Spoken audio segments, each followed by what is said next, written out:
Hello everybody and welcome back to my channel. In today's video I will be continuing the cracked paint painting. I think is what the assignment is called. It sounds hard to say actually when you think about it.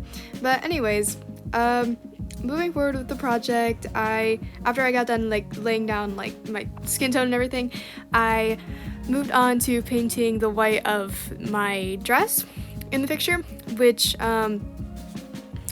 again, it is kind of nice having a different colored background other than white when you paint, because then the white shows up clearer. And something that a lot of people I feel like probably don't understand is that you're not supposed to use pure white when you paint. It's supposed to be an off-white, because if you use pure white, it's almost blinding and it really distracts your eye. So unless you're going for a really heavy contrast, you don't want the white you use in your painting to be pure white. Basically, you have to think about colors in relation to other colors and how that color would appear next to all the other colors it's around.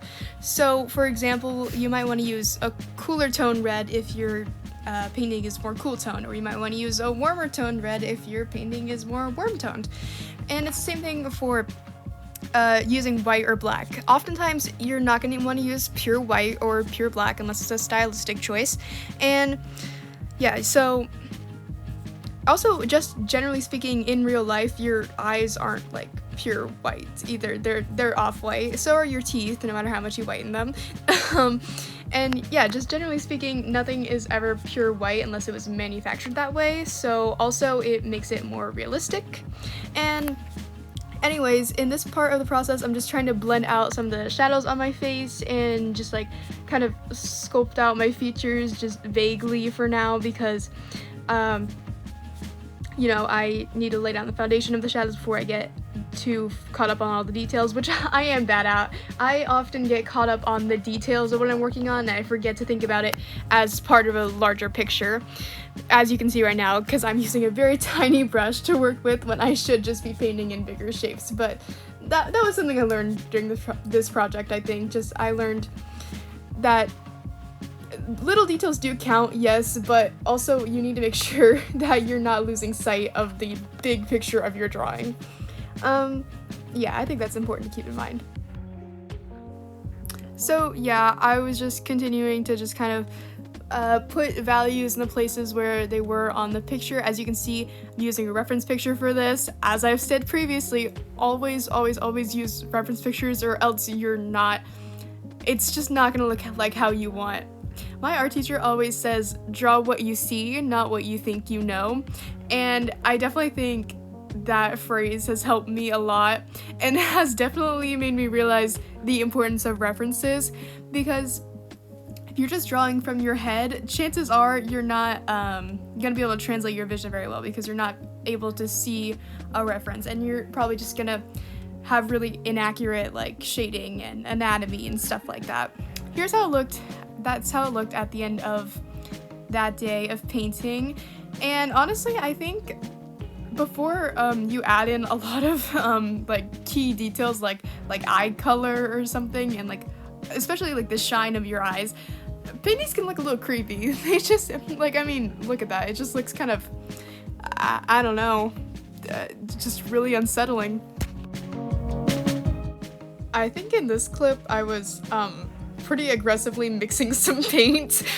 So it's honestly really funny to look at now that I definitely was doing that though. I was definitely just mixing paint there, and I was mixing the bluish green for my eyes, and honestly I still am not happy with the color I chose. I feel like my eyes are a lot less saturated than that, and they're a lot more gray toned than the color I ended up going with. I just couldn't seem to get it right, because I would either make it too dark or too light, and it would just look weird. Oh wow, that looks creepy. Okay, I'm really glad I'm adding in the eye color right now, because yeah, staring at those blank white eyes was a little creepy. Also, when you're drawing a self-portrait, I don't feel like enough people talk about this. You're literally just staring at yourself. You're staring at a picture of yourself for so long, and it kind of drives you crazy, because you just notice everything about your face, and it's really weird. It's really weird. Anyways, most of these next couple clips are me working on the eyes, which was definitely a relief to me because I think eyes are the easier parts of faces compared to things like noses or mouths. But eyes can be super hard to get right, that's for sure. And like, they just have to be very accurate because if you mess up, like, you might draw someone looking like cross-eyed or something, and typically that's not really what you're going for. So yeah, I don't know, I think just because I like to focus on details so much, drawing the eyes is a little bit easier for me sometimes, just so yeah. Plus it's like, your eye is obviously a three-dimensional thing, but it's less like value focused than the nose, for example, which is why I find it easier to draw with. Plus I just think eyes are really fun to draw. I think a lot of people agree with that. You know, there's like this, I don't know, not like stereotype, kind of a stereotype, like, not really, but like, I'm sure everyone has just idly drawn a realistic eye in the corner of their notebook. I know I have. I think the hardest thing about drawing eyes is what I'm doing in this clip, which is eyelashes, and just like that kind of like, how it makes an outline around the eye, even though it's not really an outline. I think eyelashes are super hard to get right, and I honestly don't think I got it right as I was painting this, which is fine. I mean, you can't get everything right, and you know, as you look back, hindsight's always 20/20. Like, so yeah, I just kind of kept focusing on little details like the shadows around the eyes and stuff like that as I continued on with this day. Honestly, it doesn't look like I did much in those days, but trust me, there's a lot of values going on that the camera might not be picking up, or maybe it is, and you can appreciate how many different values I put on in that day.